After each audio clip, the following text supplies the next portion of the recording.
तो हमें मालूम करना है 46 जमा 43 कितने के बराबर होता है। ठीक, तो यहाँ पर दोबारा लिखते हैं 46 और इसके नीचे लिखते हैं जमा 43।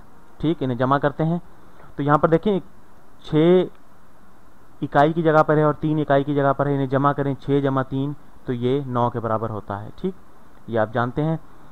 तो इसी तरह 4 जो है वो दहाई की जगह पर है, 4 जमा 4 आप 8 लिख सकते हैं। ठीक, अगर हकीकतन आप देखें तो जो 4 दहाई की जगह पर है ये 40 को ज़ाहिर करता है, ये 40 को ज़ाहिर कर रहे हैं। इसी तरह 8 जो है वो 80 को ज़ाहिर कर रहा है। तो हम इसे इस तरह भी लिख सकते हैं कि 46 जो है वो बराबर है 40 जमा 6 के। ठीक, और जो 43 है वो बराबर है 40 जमा 3 के। ठीक, तो हम इन्हें अगर जमा कर लें आपस में तो 6 जमा 3 जो इकाइयाँ हैं ये 9 के बराबर हो जाता है और 40 जमा 40 जो है वो 80 के बराबर हो जाता है। ठीक, तो इन्हें अगर हम जमा कर लें तो ये 89 हो जाता है।